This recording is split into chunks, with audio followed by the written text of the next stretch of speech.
EA Interviews, episode 68. Inspiration, transformation, success stories, and the Imperfect Action Round. 7 days a week. Join Mario Ficini for today's Expert Authority Effect interview. All right, Expert Authority world, I am excited to be here with Dave Austin today, mental performance coach, extreme focus CEO. He's worked with Olympians, he's worked with athletes, he's a 3-time international best-selling author. He even has the Presidential Award from the Grammys, and he's going to be sharing with you on how to improve your business and life. We're going to bring him up right after I thank the sponsor. Congratulations, you got started with your cell phone, and I welcome you to the live streaming game. Now you're comfortable on camera and going live regularly, but I caution you, don't get stuck in startup mode. This is why I stepped up my game with Wirecast Pro and advise you do too. Get your 30-day free trial at eainterviews.com/Wirecast. Here he is, ladies and gentlemen, Mr. Dave Austin. Dave, how are you doing today? Doing awesome. Great to be with you, my friend. Always, I like the setup here. Looks great. Well, thank you very much. I'm excited for what you have to share because I know what it entails, and it's hard-hitting stuff. I'm excited to have you share with Expert Authority World. Let's just jump into it. What inspired you to start your company? I think I got inspired with it when I was 10 years old. I don't know. Yes, I've had an interesting road, but I knew what I was going to do at a very early age. I was an athlete. I love sports. My dad was a Navy chaplain, so we moved around, and I had different coaches. And in one place, I would perform incredibly well. I'd be the superstar. And then we moved someplace and have a different coach who kind of say, "Hey, Austin, you're slow as molasses." I go, "Gee, in California, I was fast. What happened?" And I would run the ball kind of looking over my shoulder going, "Oh, who's catching me up with me now?" And so I just looked at things differently. And so I played kind of mediocre. And I'm like, wait a minute, how can the same guy be so influenced? I didn't know. I was a kid, right? Then we moved to Hawaii. My dad got stationed at Kaneohe Marine Station. And I, out for football, overheard the coaches saying, "Hey, that new kid, he's kind of quick." I went, "Oh, thank you, God, I'm quick again. I have no clue why, but I'm quick again." So I just went, you know what? I got to figure this out. Why do we listen to our outside environment and we don't find and tell the world who we are? The world tells us rather than, and so I always had that. So even when I, went to college, I went on a football and baseball scholarship, and then I got in a horrendous car accident. Very lucky to be here with you. And sorry to hear. Tennis, because I was trying to use tennis to rehabilitate. They said I'd never walk again, and I used that to rehabilitate myself. And then I transferred colleges to San Diego State, and I was a walk-on in tennis. Here I had scholarship in baseball and football, but I was able to carry that on into traveling the world and becoming a world-ranked player, which I'm so amazingly grateful that I had that experience. But in college, I got a degree in psychology and physical education because I was going to be a coach. I knew I was going to be a coach. But when I, after I became a world-ranked tennis player and I came off the circuit, had a chance. Hollywood kind of came knocking. And so I was in some amazing movies and television. And forgive me for what I didn't know. I was the first commercial for Diet Coke. Now, some of those people who love Diet Coke, forgive me for even throwing them under the bus. But, Diet Coke is not the best for you. Okay. I hope you don't have Coca-Cola as a sponsor. But it's diet. But it's, never. I'm not even going to go there. But anyway, I was the first on-camera guy for Diet Coke. And, but I had a lot of great experience there. I had a record on the radio at one point, had a lot of journey along the way to come to full circle into what I knew as a 10-year-old I'd be doing. But I feel blessed with all of it. I was, to be in really good movies with Gene Hackman and Jeff Bridges and Glenn Close and on. Man, I'll always have that. But there was something in me, I'll be honest with you, that knew this wasn't my mission. Even when I had a record on the radio that Billboard had as a pick hit. First time I heard it on the radio, I was driving with my son and almost had an accident.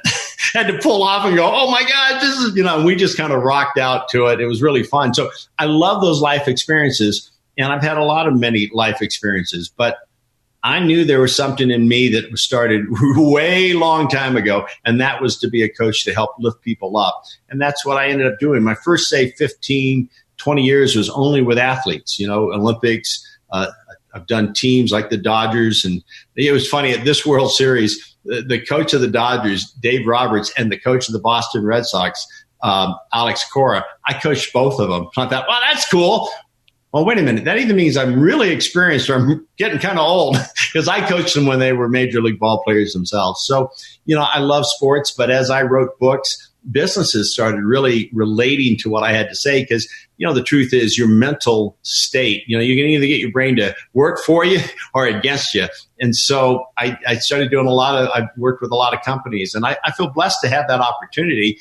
But then also going back to my roots, I started working with the military, and the Pentagon loves the beast training. Oh my gosh, I've done Navy SEALs, Army Rangers, and I've got a big program coming out this year, that we go to bases. I've done this for the last few years, but it's really gotten to where it's intensified. It's such a big thing for me to serve those who have served us, and that I actually have something of great value to them just lights me up. Yeah, I'm very thankful for the military, and it's pretty much everyone you're working with, and I think they deserve more credit. So for you to be able to take them to the next level, that's really inspiring. What do you do for them? Because you're already talking about peak performers to begin with in the world's eye. How do you help them get to that next level with your training?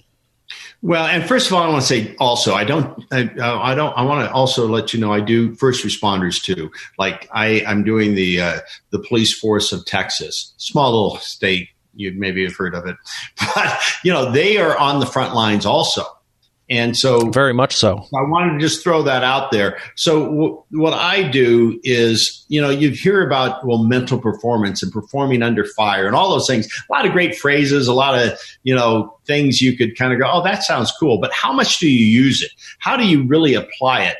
And so for me, it became about coming up with a program that is so usable and so simple. So we came up with the Beast trigger training program that is so great because the animals, we have all these amazing instincts within us, but our minds get in the way. So how do we achieve? And each animal gives us a principle that by learning those, then it's just right action. All you have to do is think of that animal's name, which stands for the action you're to take. So the ultimate thing that happens is many and most of us, when we get to an emotional state, something that we feel pressure, we many times get that emotion in the way of our objective on the goal that we want to achieve.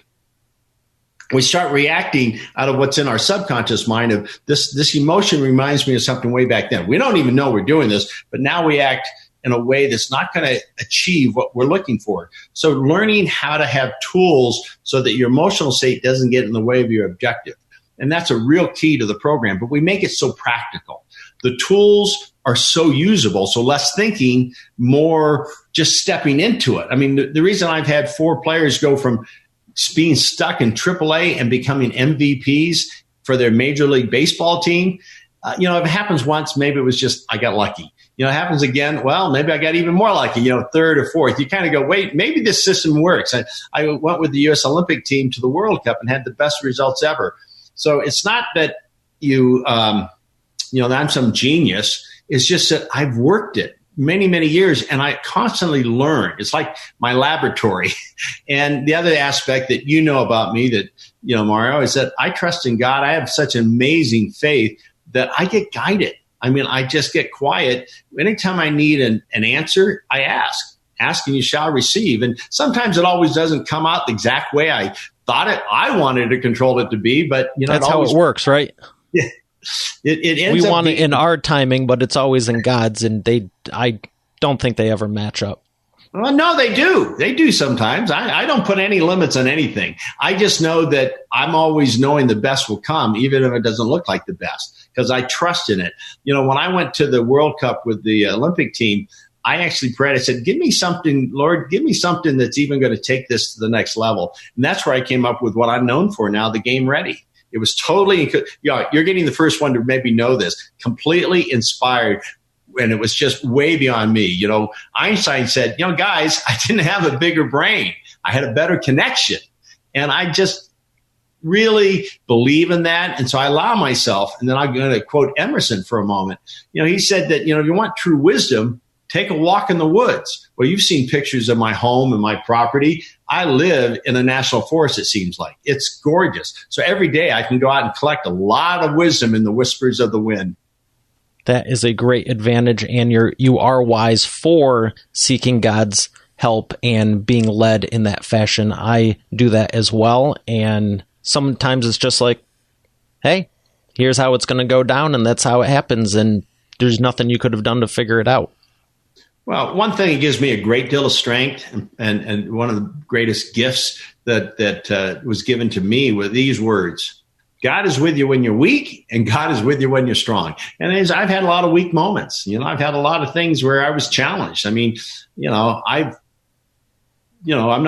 like anybody else. You might look at the home I live in now. You might look at where my lifestyle is now, but it hasn't always been that way. And that strength of, hey, even if everything looks pretty bad right now, I still have a strength. And on the other side, when things are going well, it's like it's a lot easier to feel that strength. But it's like not to get overboard. Just be incredibly grateful, incredibly appreciative that you've been given this opportunity. And that's the way I look at things. And so it keeps my life balanced. I got to tell you a funny story. You mentioned that I got the Presidential Merit Award from the Grammys. And I mean, there's a sad part to this, but a good part too. The sad part is, gosh, Dave, wake up. So I was given the Presidential Merit Award from the Grammys, which is, a very, very special award. But it was only about 4 years ago. I'm watching the Grammys, and they go, and now the Presidential Merit Award for the Grammys. I'm like, God, that sounds like a big deal. I should go out into the garage and go through some boxes and find mine. That's the sad part. Like, you know why? Because until that moment, I thought, if I earn this, it can't be that big a deal, right? Because I just didn't see myself as being worthy enough to have something of that magnitude. So I downplayed it. But after hearing that and seeing it, years apart, I go, you know what? I'm honored that I was able to achieve that. So it made it look differently. And if you come to my office now, you'll see it's displayed really pretty, not to boast, but to appreciate. To honor what you were given and it was rightfully yours. Right. I kind of looked at it because I looked at it like, well, yeah, I got it because I started what has really changed the course of the music industry. It sounds pretty significant, right? But I was looking at, but I did it all for charity. That can't be that big a deal. I started the first benefit concerts. It morphed into Live Aid and all these things. And then the Grammy said, we want to start a foundation. Would you start the foundation for us? So I did those things. And now it's probably $1 billion strong. And a lot of many lives have been changed. But I looked at it like, no, my song in the radio was only a one-hit wonder. That I don't deserve this. I always looked at the things the reason I didn't deserve it rather than honor the reason I did get it. I think everyone does that, though. No matter if you got one award locally, nationally, internationally, whatever the case is, I think we're always our own worst critic, and we need a coach. We need help. So tell me about one of the stories. What's been the biggest transformation you've been able to give one of your clients when they started, like they came to you, maybe it was one of the football players, baseball players, military. Who was the biggest transformational story in your experience? Well, if you look at it just from a standpoint of financially, and I look at things more than just finances, it's about the life you live. It doesn't need to be strictly finances, but maybe it was someone struggling with, like we're talking about, our own self-image, and now they see themselves as a child of God and the son of a king. And, I'd say that's a success story too. Right. So I have lots of those. But here's one that's kind of fun. And if it's right, I'll even throw in two. Please do. I'm sure you could add a dozen or so. But so the first one I'll throw in, that one of the best testimonials I was ever been given is a player was stuck in AAA, and he couldn't get up to that next, just so close to the major leagues, right? And he working with me, it was so much fun. Both of us enjoyed it. He ended up having a great year. But his testimony was, I'd rather hit 185 and be who I am now than hit 325 and be who I was. And the funny part to that is he was hitting 185 when we started. He ended at 325. Oh, so wow. I thought that was like the greatest one because it was more important to him who he had become. Now the results then just took care of himself. Another baseball story was, and I think everyone should really hear this for themselves. This might be baseball, but we've all faced these kind of things. He was a pitcher with the Texas Rangers, and he finally earned at spring training, he was offered a contract to play in Major League Baseball. His dream, lifelong dream. I finally made it. He called me and he goes, I made the team. And woohoo! He goes, but am I crazy? I want to be a starter. I don't want to be a reliever. And I said, well, you're only crazy if you let other people tell you what crazy is. If this is your true passion, don't listen to anybody else. Listen to your heart. And that's the part that I want everyone to hear, because sometimes we judge on what we should do by everyone else. Why do we have to buy into their belief system? Why can't we go deep and trust? Now, I'm not saying you don't get advice. Advice is very important. But then ultimately go to find the truth in yourself. So I said, hey, if that's what you truly want to be, you make that decision, but live off of your craziness, not someone else's. So he, the next day, went into the major league, the manager, and went to the GM. Now, the minimum wage for Major League Baseball is about $600,000 back then, right? Not bad. You know, in minor leagues, you're getting about $1,200 a month. Kind of a big difference, right? So he goes in and says, you know, I'm so grateful to have made the Major League team, but I want to be a starter. And they go, well, you know, we don't have a starting role here for you. And he goes, I know. Well, you know, we don't have one at AAA either. He goes, oh, okay. You're going to have to go all the way back to AA. Can you imagine that? That's a choice. And the financial difference is dramatic. But also, even if you think about your ego or whatever, but he was willing at that point to say, no, I'm going to live the life I love rather than just live circumstances. The circumstances are that you only see me as a reliever, but what I would love would be a starter. So he went back to AA and just kicked. Yes, you know what I mean. So, and we were working it, and it was so much fun, and he was happy. That was the main thing. He was not making very much money, but he was happy because he was living the life that he designed rather than let someone else design his life. Well, guess what? In May, a pitcher went down for the Major League team, and instead of going to AAA, they went all the way back to AA and said, you know, that Scott, he's going great. And he has proven that he's a starter. We had him, and we already saw him as a Major League pitcher. So they brought him all the way up in May. So it was only a month down, right? He went on to win 17 games, become the runner-up for the Cy Young, which is the best pitcher in all of Major League Baseball, and signed a $13.5 million contract. So sometimes, are you willing to go back to live the life you love? Because it's like a monkey. When a monkey has momentum, it swings back, tough, power forward. But most people, you start going back here and, oh, woe is me, rather than seeing as the swing to my great success. So that's to me, I love that story because he was willing. And I didn't talk him into it. All I did is open a pathway for him to think about. That's what I do with a lot of my clients. I try to open up and give them different perspectives. Most people are living their life looking into one window. And the truth is, there's windows on all sides.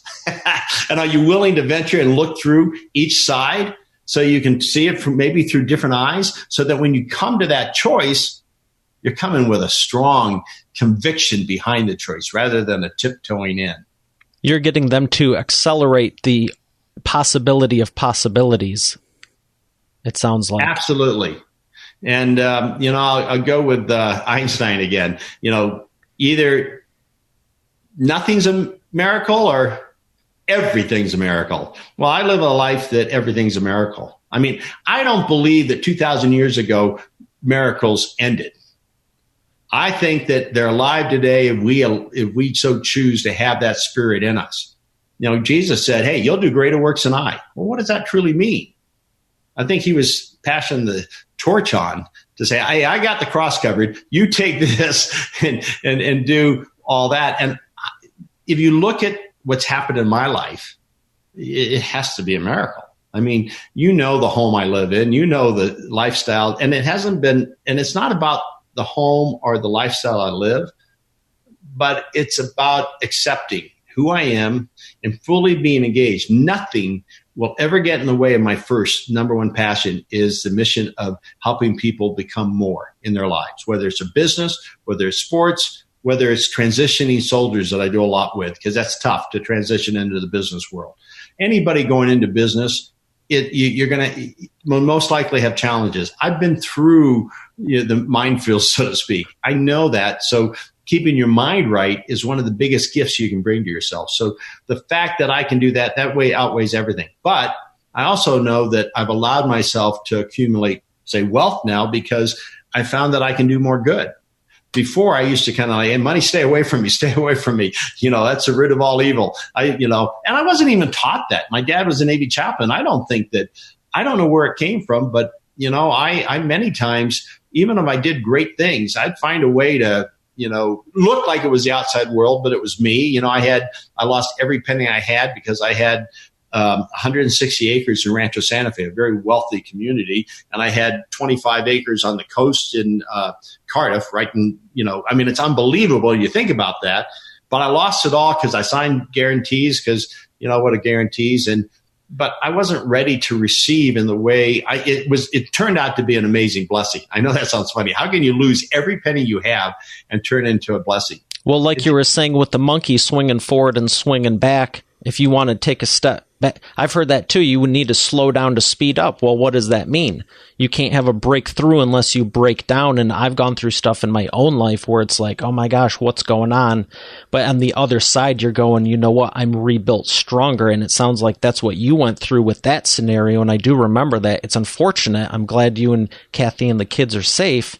But when you lose stuff, I'm sorry, I was thinking of the fire. Oh, that's right. I was thinking of the fire. I remember that scenario.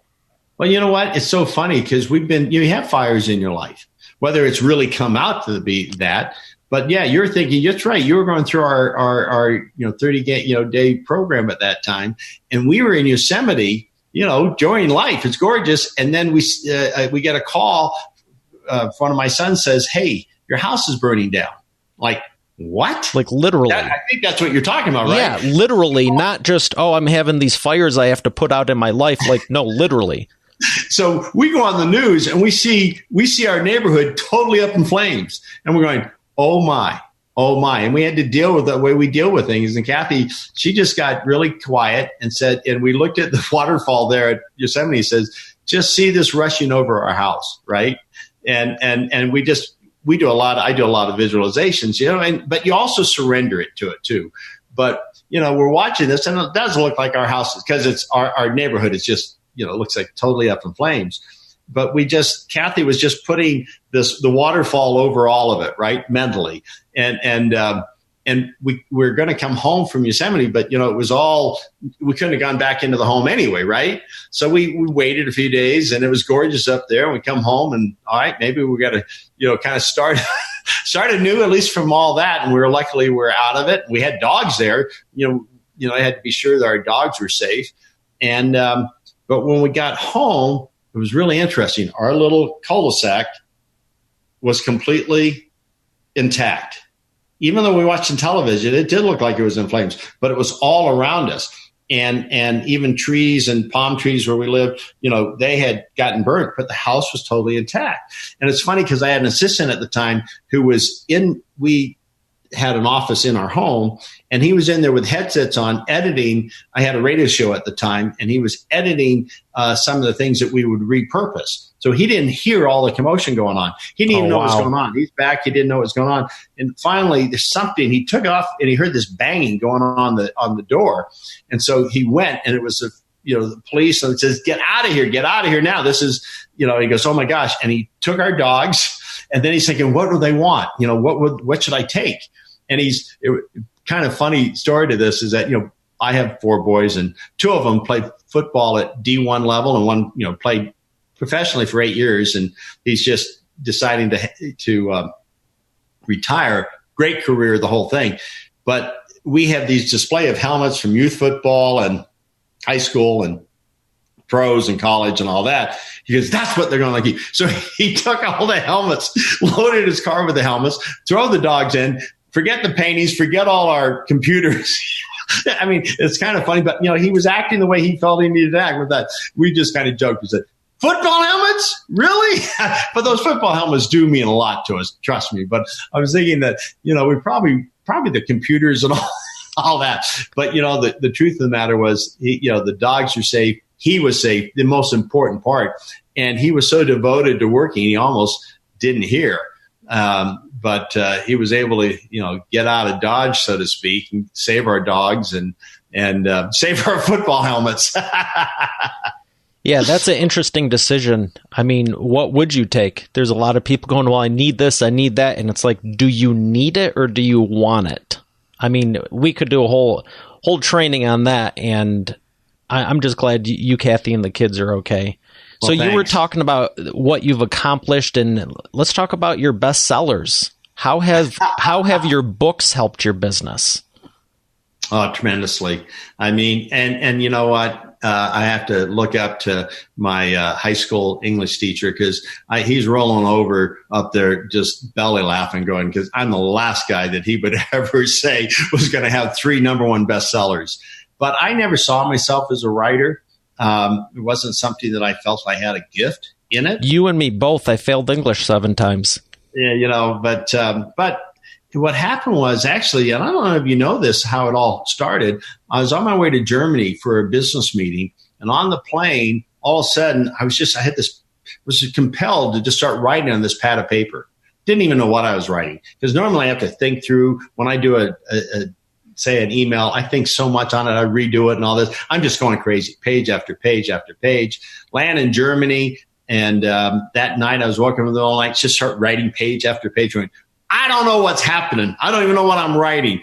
And then I met, with the meetings I had. They were all very successful meetings.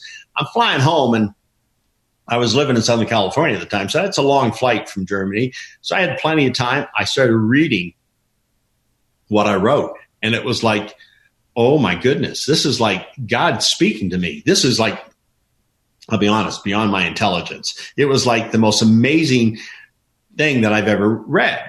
And I'm thinking, what is this? It was such a beautiful gift, but I was freaked out by it, to be honest with you, because like, who am I to write this? And I got home, and my wife, who's an amazing writer, she's had, many bestsellers for others because she's a ghostwriter. And I'm like, do I even share this with her? And I'm thinking, well, she's my wife. We share everything. And so I was a little bit, like skeptical, like, I don't know what she's going to think. But I said, something happened to me where I was in Germany, and I started reading to her, and she goes, oh my God. She goes, this is the biggest compliment she could give me. She goes, wow. Well, we know you had nothing to do with that. Meaning that I get out of the way and I let some incredibly inspired state take over. So I started writing on a regular basis, and then our 4th son just shut down in Kathy's womb. And I was back in Omaha, Nebraska, doing what I normally do. I had ConAgra, a big company. I was consulting with them, but it was the College World Series. Everywhere I get to do sports and business, both worlds together, usually wherever I travel. It's fun. But I get the call that no one ever wants to get. And it was that I was losing my son and most likely my wife. It was a really challenging moment. I will be honest with you. I got, right away, I just left there, got the next flight home. And on the flight, I wrote, as I wrote on that plane trip and had been writing, it says, Daniel's, the last thing I got from the doctor is that to save Kathy's life, that Daniel needed to come out in the next 3 or 4 days. But on the flight home, I started, doing what I do. And it says, Daniel will be a true life miracle. It will give you the courage to come out and share this with the world. And I'm like, yeah, right. I don't need to have life and death to be able to, whatever. It was my own little challenging time. Even though everything I wrote came to fruition, it was like, I always fought it because I'm an athlete. I'm a guy out here. I'm not this spiritual guru guy. How can this be happening that I get these messages come through that's so clear? But I wrote that Daniel would be a true life miracle. And it said, but Daniel needs to come tonight. And I'm thinking, when we land in LA, how am I going to tell them that God spoke to me and it needs to be tonight? I didn't know how to handle that one because it made me feel kind of weird. And so when I got off, my beeper went off. Remember those days? And I went to a payphone, and it was Kathy going, hey, they decided it had to happen tonight. They're transferring an ambulance to another hospital. At 7:20, we're doing an emergency C-section. Well, when we had flown in over in LAX, I looked at 405, and it was a parking lot. There's no way. It was 5:30 that time, but I knew there's no way. So I'd never taken the coast route before. I decided that's my only chance. I was, again, just totally being guided. But I've learned to trust it at such a deep level. Most people aren't willing to maybe go to that level. I am. So I'm going along the coast, and it was like weird because years later when I had driven it, it can get just as backed up. It was clear the whole way for me. I ended up getting into, I didn't even know where Oxnard Hospital, where she had been transferred to. We didn't have GPS back then. Well, how was our lives before this, right? I don't know. I just know it's a hospital in Oxnard. The freeway or the road I took, it travels right into the hospital before you go back out to the 101. It's like crazy. Everything. I get there, I'm still shook. I cried the whole way, even though I have this message that I wrote that's saying everything would be fine. Daniel's going to be a true life miracle. I'm going, yeah, but how deep is my faith? I'm not sure I buy into this stuff that comes through me anyway. I mean, it has helped us, it's changed us, but don't tell anybody about it was kind of my philosophy. And I get to the hospital, I get there, I'm really shook, and I come in, and these doctors are over Kathy, and Kathy's going, hey, guys, we're going to be fine. This is all going to be good.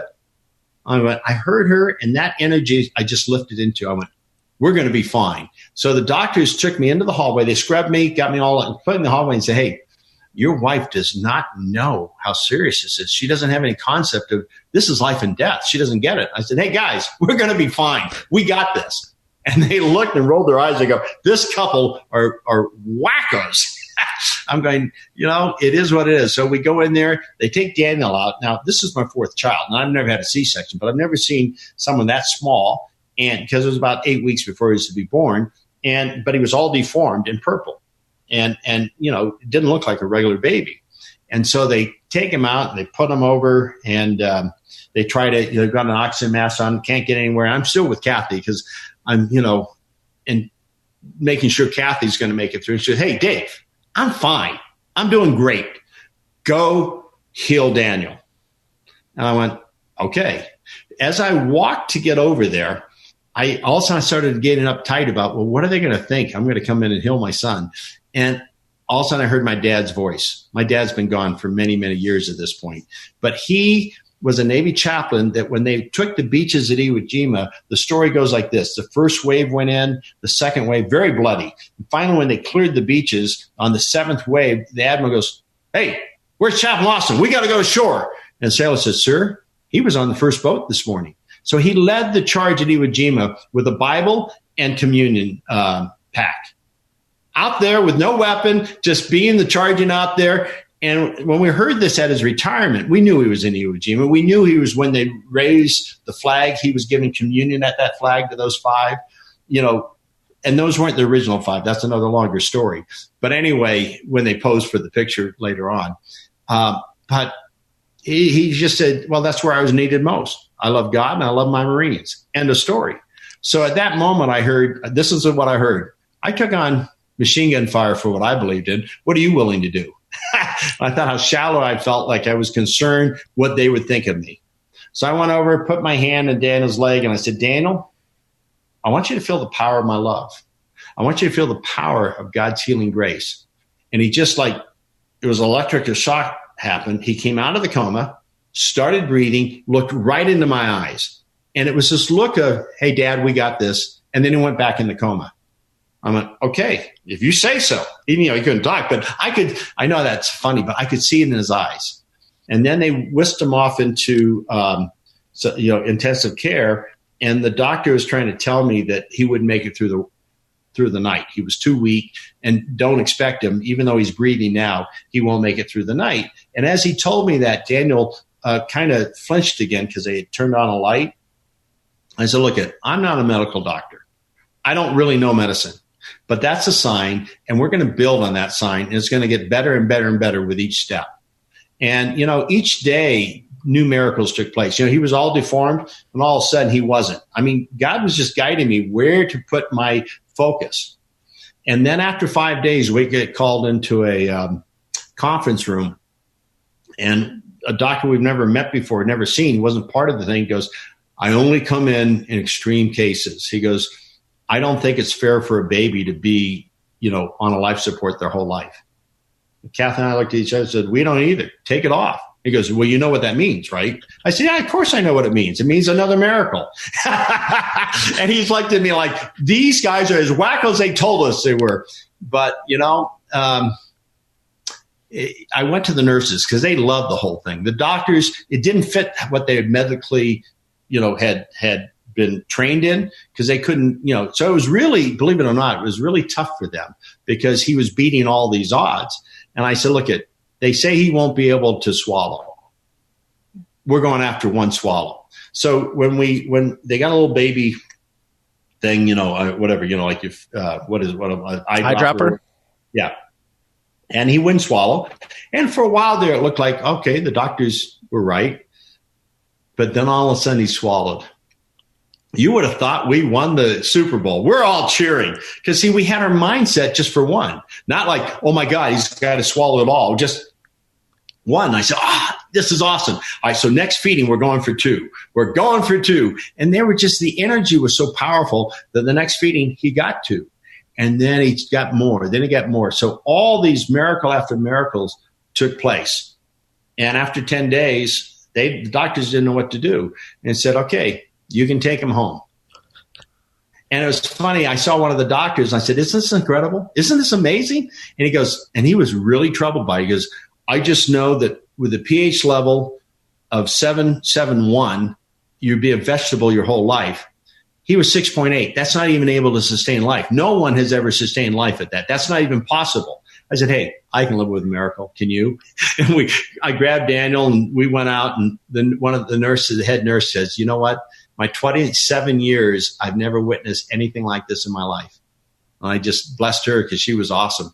So, Daniel's a true life miracle. He's, coming on 21 and he's a gift. He's a total gift. And he's just a remarkable young man. And whenever I feel doubt, and there's many times I do because I'm human, that doesn't mean I just understand the power that can be there for us. So, if you look at what I've been able to accomplish in life, it hasn't come without doubt, hasn't come without fear, hasn't come without setbacks. It's come with a deep-rooted faith of, I'll take on machine gun fire for what I believe, and that's the strength my dad gave me. And I'll always be blessed. And I come into companies that are struggling, right? And I can shift their whole culture so that, one, they enjoy each other more. They celebrate life more. But the whole bottom line just grows because they've got a whole different energy about it. Instead of that fear factor, one more story, then I'll let you talk. 2 guys came to my grandfather. And I have had a lot of personal experience that have helped me mold me. 2 guys came to my grandfather. And they're deep in debt. This was in the 40s, and a couple $1 million in debt. You can imagine how bad that is. And one brother was an accountant, the other brother was a dreamer. We'll just take it that way. And just talked about, the dreamer just talked about the dream and how awesome this would be. The accountant brother, you're going to understand, it was like, get back to reality, right? Yeah, do the best he could. And I realize that most of us have the accountant and the dreamer both in us, right? Both brothers in one. But my grandfather was so captivated by the dreamer and the way that he approached life that my grandfather said yes. And I looked at that and said, man, all in life sometimes all we need is that yes. And so now look at what we have because of my grandfather's yes. We have Disneyland. We have all kinds of things. That was Walt Disney. And he was in deep debt, trying to build his dream. Can you imagine that? Entrepreneurs, I see it all the time. They're building their dream. Sometimes you go into deep debt, but it depends on where you put your energy. And the funny part of that story is that they were so appreciative. We would get a Christmas present every year, not a present, a box higher than me. My brother and my sister, my younger sister, unfortunately, 7 years behind me, wasn't born then. So it was about 3 or 4 years. We would have our Walt Disney Christmas on Christmas Eve and our Christmas on Christmas, and we get all the stuff, from Disneyland. It was so cool. and there'd be a note. Thanks, Walt. I'm going, who is this crazy man? I'm 5, right? I'm going, this guy's crazy. He's giving me gifts and he's thanking me. That guy's Looney Tunes. But, now later in life, I look back and I go, wow, that's the way to live life. And I think that sometimes we're one yes away, but we quit too soon. What if Walt had quit? So many people do. From what I know with the story, he was rejected by all these banks and no one believed in his vision, but he did. Yeah. Somehow he was able to translate that to my grandfather. My grandfather just happened to be in a position. My grandfather at the time was executive vice president of Bell Telephone. And AT&T, which owns Bell, was the largest company in the world at the time. So you remember the Bell Theater, Pacific Bell Theater of the Round? That was one of the first major things that they had at Disneyland. Well, now they had the number one company in the world sponsoring it. So guess what happened? All the other companies fell in line, and it was like a domino effect. So you never know where you're going to get that yes. And so a lot of times I feel challenged, but I believe in what I'm doing. I have to ask, and it doesn't mean you don't adapt. You have to look. You don't want to be so stone, anchored that you can't see and improve. But there's a difference when you just start chasing shiny objects. Oh, well, that looks easier. This one's tougher. I go deep in to go, is this the path I'm supposed to go? And if I get a yes, You're committed no matter what. I'm a rhino. I don't know if you know rhinos. They cannot be stopped once they get started. But if the rhino's going the wrong direction, that's not good either. You got a problem then. That's why you said, get there fast by going slow. Slow down to see this so that when you commit yourself, you're the rhino.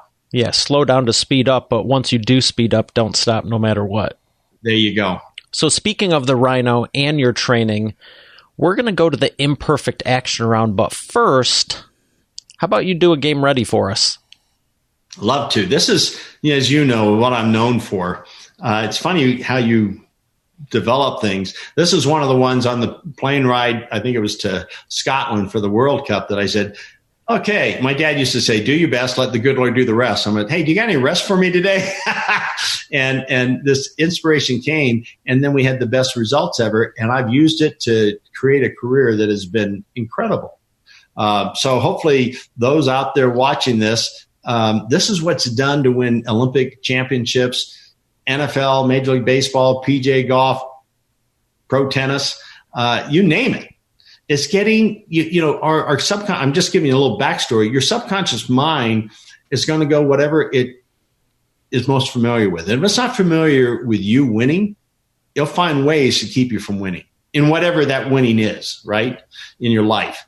So the more you see it, the more you live into your video, the more you're creating it into creation. So first of all, in the game ready, you got to get focused. We get so distracted, right? So we have our goals. You want to set your intentions. And what's the difference between an intention and a goal? A goal is actually out of our control. When we set our intentions, this is who we need to be to achieve our goals. I'm a big believer in goal setting. I'm a big believer in achieving goals, but my focus is on the intention because I have total control over my intentions. I don't over my goals, but that's how I achieve it. So first of all, think about 3, because anything beyond that will be a distraction. Get really locked in. I'll give you an example, like what's a goal or what's an intention? If I'll do a receiver I had for the Carolina Panthers. One of the intentions he had was to win the one. I mean, it's so easy to oh gosh, I just missed that one, or I got to do this. I only have one. I'm only going to win this one. And when you're only focused on one, then all kinds of magic can take place. So that's like an intention. Another one is like when I say I'm going to have an important business meeting. One of my big intentions that has really helped me is be a great listener. Because otherwise I get so enthusiastic about what I'm trying to present that I'm not hearing what they need. So just that's a great reminder. That's something I can control.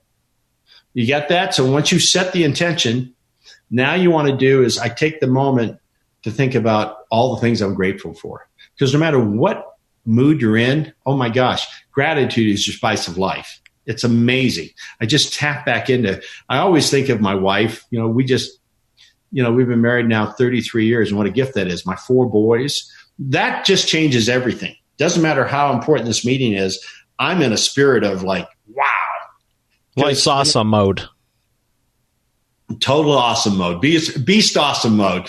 And so you tap into it. And the reason that so many of my athletes have achieved so much, because they forget when they become professional to appreciate and have fun. And so this is a great reminder when you start being grateful. And then it just allows you to free all those negative thoughts and just focus on your intentions. So once you have the gratitude, now close your eyes. Now, as you close your eyes, I want you to see a gate, any kind of gate. Now, I want you to pass through that gate. As you pass through the gate, I want you to come to a place in nature that either you've been to before, might be a combination of places, or you and God can be the creators right now into something that you just go, wow, this is awesome. And as you look around, you go, gosh, this is so amazing how beautiful it is. And there's a strength here. There's an energy here. So breathe in this strength. Nature loves to be appreciated. So breathe in through your nose all the way to the pit of your stomach, and then breathe out. Breathe in all this wisdom, all the strength that's here available for you. It's here. Just take this moment and keep breathing it in, the beauty. Be in awe of the beauty. It just lifts you to a higher ground. Now see a gate at the other end and go through that gate. As you go through that gate, Mario, I want you to see yourself having people watch this video and going, oh my gosh, this is incredible. Who is this interviewer? Wow, I'm so glad that he's doing this. And just, see that what you're doing is creating a space for others to be better for themselves, and rejoice in that. Just see that and say, wow, sometimes I'm sure even doing this show, it's like, why am I doing this? But in this moment, you're really getting to go, man, this is so awesome, because you're seeing the change that are happening.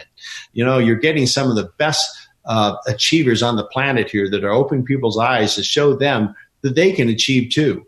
Now, those that are watching this, I want you to apply it to yourself in your own life. You might not have a podcast, but you have something you're doing. See yourself celebrated as Mario is feeling what it's like to tap into this source of power and greatness that goes way beyond his own, and goes, wow, I've got a strength. Oh my gosh, I can see it. And with every little step I take, I can see one person being changed. I see 10 people being changed. I see 1,000 being changed. Oh my gosh, I see 100,000 being affected. Oh my God, affected in a good way, the kind of affection that we love to have.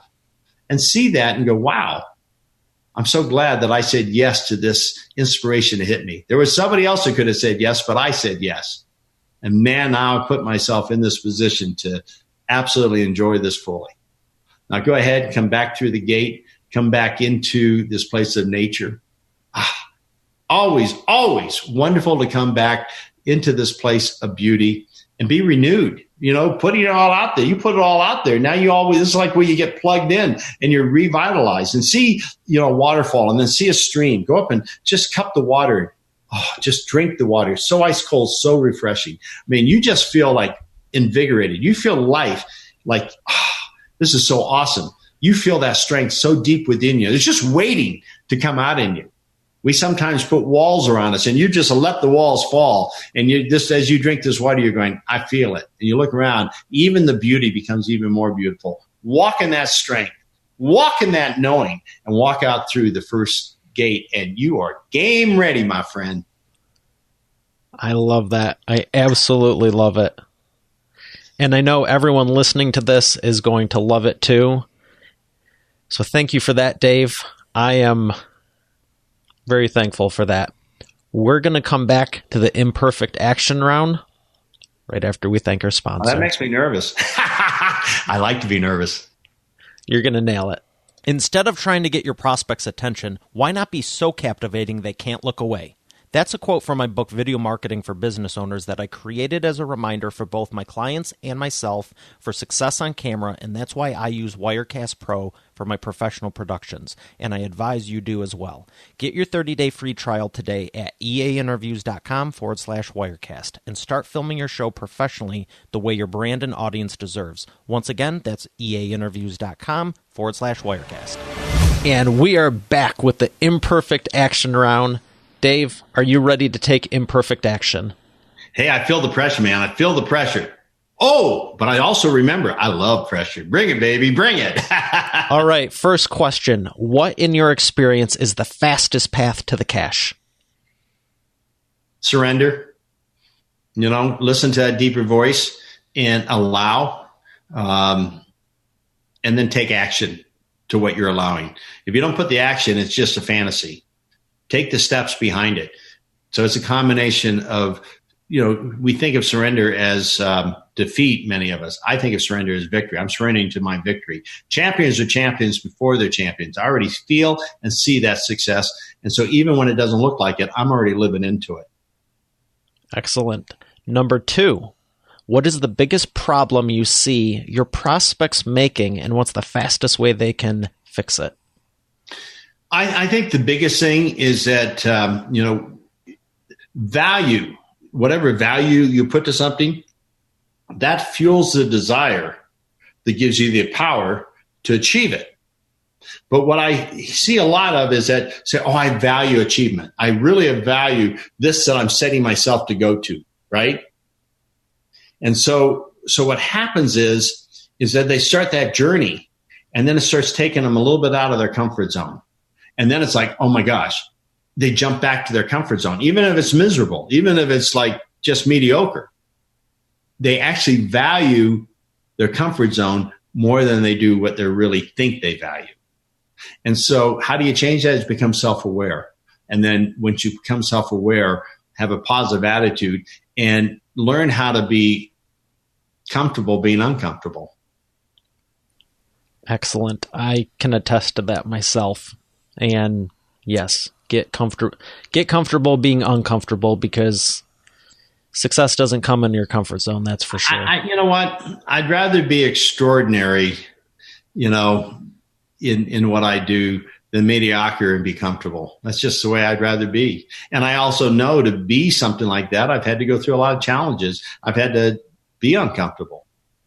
But it's so worth it. Now when I get uncomfortable, it's just like I get some familiar. I'm going, oh, good. Something's happening. Something's going on here. You're on the right path. That's how I see it.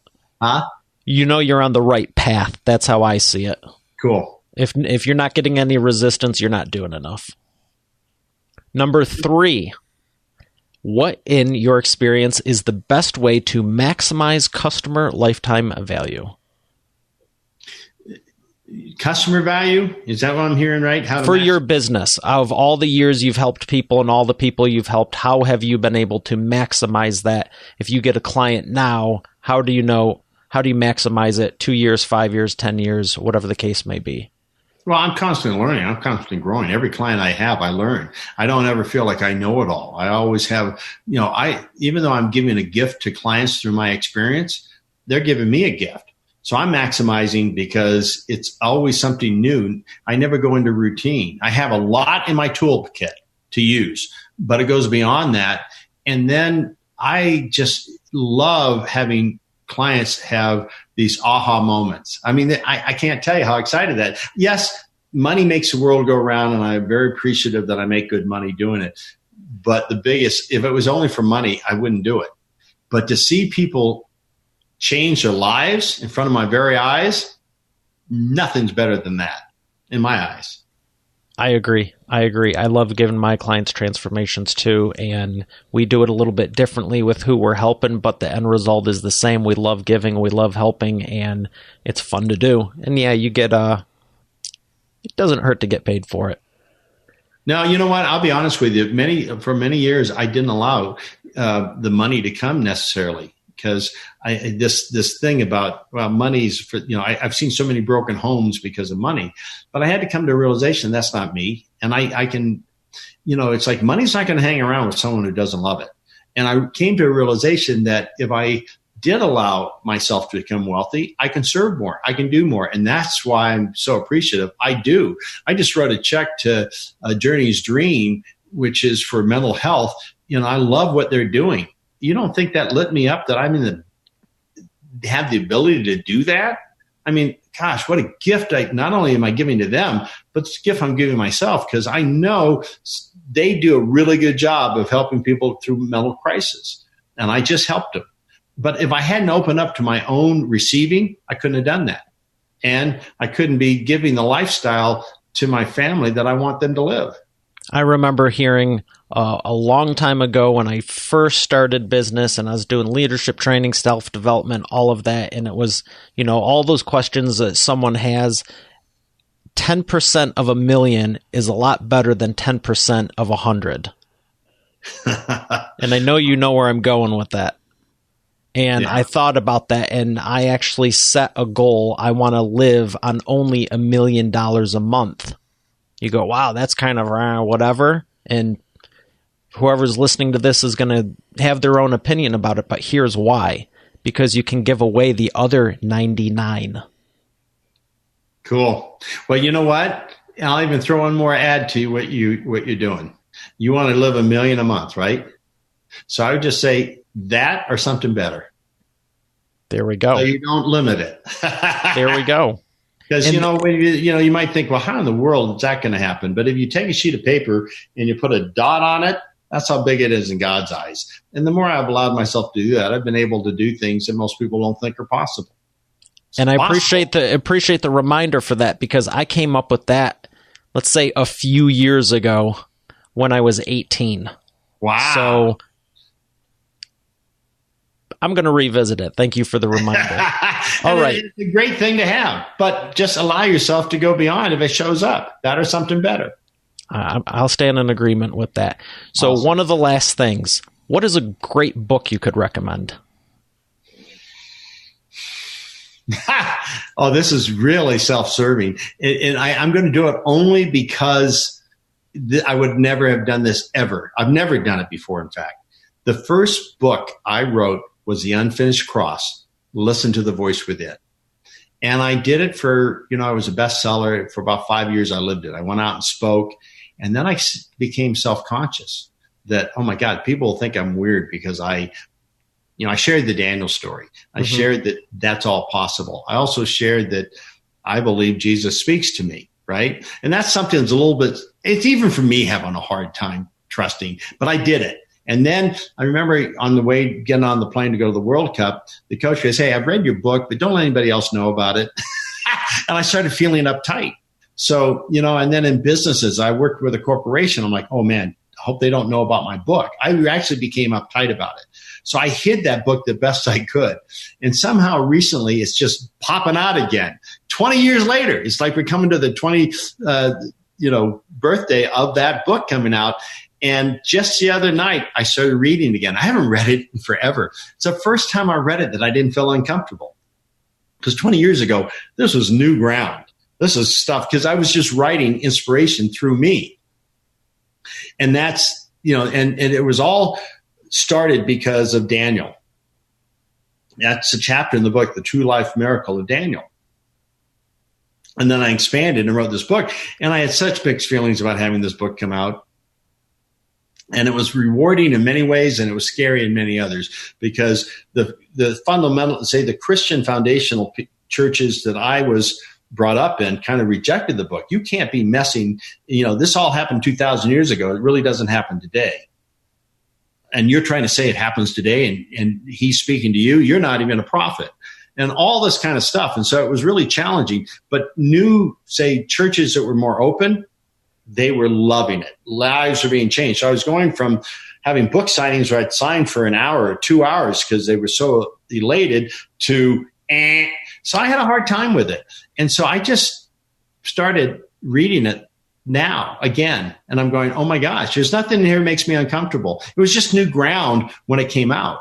And so I'm going to rebirth the book. Now you can still get it. I tried to hide it, but it's still on Amazon. There's so many copies sold that you can buy it like for 99 cents on Amazon because, people recycle things, right? So I couldn't hide the book if I wanted, but I don't promote the book.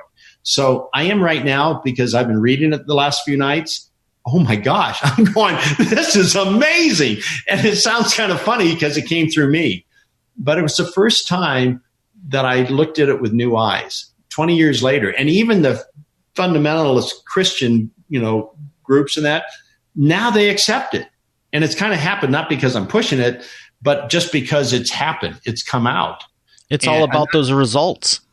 And so I'm open to it. So I've never promoted, like when you say, what's a good book to promote, my own book and, Be a Beast, that book is out there and it's doing well. So, but The Unfinished Cross, I've tried to hide. And I guess on your show, I'm saying I ain't hiding anymore. Good. And I don't want you to. I told you that. Whatever you believe, let it be, and if you think I'm, crazy that I think these words that come as directly through me, that's okay. Here's the test. If it brings you closer to your relationship with God, love it. If it takes you further away, get rid of it. I appreciate you for recommending that. I'll make sure there's a link so people can find it and we won't be hiding it anymore. So speaking of links, where's the best way they can find you? All right. So I have the Extreme Focus. That's the name of my company, Extreme Focus. So extremefocus.com. And, when you go there, you'll see a lot of it is about sports because that's my background. Probably need to really update it. And I will when I get around to it. My business is flourishing so much. I get to do all kinds of cool things. I don't even try to do it. I spoke at the Global Summit at the UN because someone heard me speak and said, hey, we need this there. I spoke at Harvard. I went to Uzbekistan and spoke at the Presidential Council there. I went to India and spoke at the World Wellness Congress. And these are things, this is not I'm boasting. I'm just saying that these are things that have come to me because speak here or speak there. And I haven't taken the time really to take where the wealth of the work I've done goes way beyond sports. So if you go and you see a lot of sports in my webpage, no, there's something beyond. You can get the Be a Beast book. And now that I'm more open, I've just decided the other night that I'm going to do an audio on the Unfinished Cross. And I'm going to have that available. I'm not going to run and hide from it anymore. Excellent. I'm going to accept it and bring it out and let it flow. I'm really excited to hear that. And congrats on all of your success. It's been a pleasure to showcase you on here. Dave, always great seeing you. Always great hearing from you. Thank you, Mario. All the best to you. And keep living into that video you created today and keep doing it so that it just keeps expanding. And more, you build it, they will come. That's an old statement, but there's a lot of truth in it. And you're building it. Well, I do appreciate that. Thank you for the encouragement.